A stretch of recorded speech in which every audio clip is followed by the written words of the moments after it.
बिस्मिल्लाहिर्रहमानिर्रहीम, अस्सलाम वालेकुम। Welcome to my channel kitchen with Falisha. उम्मीद है आप सब ठीक होंगे और अल्हम्दुलिल्लाह मैं भी बिल्कुल ठीक हूँ। तो आज मैं आप लोग के साथ शेयर कर रही हूँ खीर की रेसिपी, जो बनाएंगे हम 6 किलो खीर। इससे पहले मैं आपसे काफ़ी सारी खीर की रेसिपी शेयर कर चुकी हूँ, लेकिन मैंने ज़्यादा क्वान्टिटी में कभी शेयर नहीं की। तो इस बार मैं आपसे ज़्यादा क्वान्टिटी में शेयर कर रही हूँ, ताकि आप लोग जब घर पे खीर बनाते हैं न्याज के लिए या फिर किसी और ओकेशन के लिए, तो आपको आइडिया हो कि 6 किलो की खीर के लिए आपको क्या क्या चाहिए। यहाँ पर 5 किलो ये दूध है, जिसे मैंने बॉईल कर लिया है अच्छी तरह से। देखिए इस पर एक अच्छी मोटी सी मलाई जम चुकी है। और 1 किलो दूध लिया है मैंने अलग से, जिसमें हम डालेंगे चावल का आटा। तो यहाँ पर आधा किलो लिया है मैंने चावल का आटा, 1 किलो लिया है मैंने चीनी का, 1 कप लिया है यहाँ पर मैंने काजू, 1 कप लिया है मैंने बादाम, हाफ कप लिया था मैंने पिस्ता का, 8 से 10 अदद ली है मैंने हरी इलायची। ड्राई फ्रूट आप अपनी पसंद के मुताबिक ऐड कर सकते हैं, ज्यादा या कम ये आप पर डिपेंड करता है। और जो ड्राई फ्रूट्स आपको पसंद हो वो आप ऐड कर सकते हैं। तो दूध अच्छी तरह से बॉयल हो चुका है। अब इसमें हम डाल देंगे चावल का आटा। ये दूध भी मेरा गर्म किया हुआ है। 6 किलो में मैं आधा किलो आटा, चावल का आटा ऐड कर रही हूँ। बस इसे हम अच्छी तरह से मिक्स कर लेंगे ताकि कोई लम्स इसमें ना रहे। और ये आपने ठंडे दूध में करना है,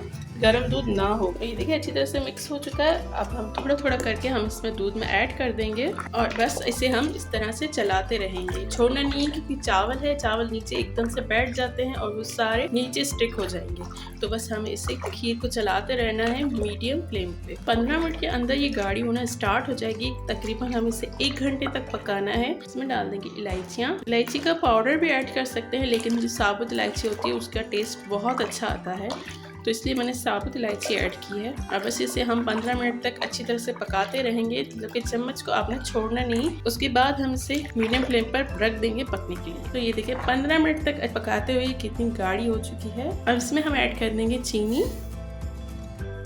चीनी को अच्छी तरह से मिक्स करेंगे, क्योंकि चीनी ऐड करने के बाद चीनी भी अपना पानी रिलीज करती है। तो बस यहाँ पर हमें चम्मच को चलाते रहना है, क्योंकि चीनी डालने के बाद खीर बहुत जल्दी नीचे लगना शुरू हो जाती है। तो बस 10 मिनट हम इसे अच्छी तरह से पकाएंगे, जब तक कि चीनी का पानी ड्राई नहीं हो जाता। उसके बाद हम इसे लो फ्लेम पे रख देंगे पकने के लिए, तकरीबन 25 से 30 मिनट के लिए। जितनी ये पकेगी उतनी अच्छी होगी, उतनी अच्छी लगेगी खाने में। तो देखिए यहाँ पर ये अच्छी सी थिक हो चुकी है और चीनी का जो पानी था वो भी ड्राई हो चुका है। और जो मैंने फ्रूट्स लिए थे उनको मैंने स्लाइस में कट कर लिया है इस तरह से, और वो भी हम इसमें ऐड कर देंगे।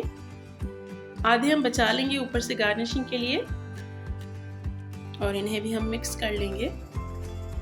तो देखिए खीर हमारी बिल्कुल रेडी हो चुकी है। तो चलें इन्हें हम सर्व कर लेते हैं। तो ये देखिए खीर हमारी बिल्कुल रेडी हो चुकी है, और बाकी के आप चाहें तो बड़े बाउल में या प्यालियों में, जिस पे चाहे आप सेट कर सकते हैं। तो देखिए मजेदार सी हमारी चावल के आटे की खीर बिल्कुल रेडी हो चुकी है। इसमें कोई लम्स नहीं रहा। अक्सर लोगों को यही शिकायत रहती है कि जब वो चावल के आटे की खीर बनाते हैं तो उनके सारे लम्स बन जाते हैं। करना यह है आपको कि आप जब चावल की खीर बनाते हैं तो आप 15 मिनट तक उसे चलाते रहे, जब चावल का आटा उसमें ऐड करें। 15 मिनट चलाने के बाद वो पक जाता है तो वो नीचे नहीं बैठता, वो अच्छी तरह से खीर में हल हो जाता है, ऐड हो जाता है। और उसके बाद 10 मिनट चीनी डालने के बाद 10 मिनट अच्छी तरह से पकाए। उसके बाद इसे लो फ्लेम पर रख दीजिए बिल्कुल 30 मिनट के लिए पकने के लिए। तो आपकी मजेदार सी खीर बिल्कुल तैयार हो जाएगी। चाहे इसे आप नावका में बना सकते हैं या बाटी वगैरह पे, या फिर जब आप न्याज करते हैं तो उसके लिए तो बहुत ही परफेक्ट रेसिपी है। और इसमें ज्यादा चीजें भी ऐड नहीं होती, सिंपल सी खीर है लेकिन बहुत ज्यादा टेस्टी बनती है। इसे ठंडा करके आप खाएं। वीडियो अच्छी लगी हो तो इस रेसिपी को लाइक कीजिएगा, शेयर कीजिएगा अपने फैमिली में, फ्रेंड्स में, ताकि वो भी इस तरह की खीर बनाकर ट्राई कर सकें। और जो मेरे चैनल पर पहली बार आए हैं उनसे मेरी रिक्वेस्ट है कि वो बिना सब्सक्राइब किए बिल्कुल न जाएं। साथ ही दिए गए बेल आइकन को जरूर प्रेस कीजिएगा, इससे आने वाली हर नई वीडियो सबसे पहले आप तक पहुंचेगी। तो चलती हूँ, दुआ में रखिएगा याद। अल्लाह हाफिज।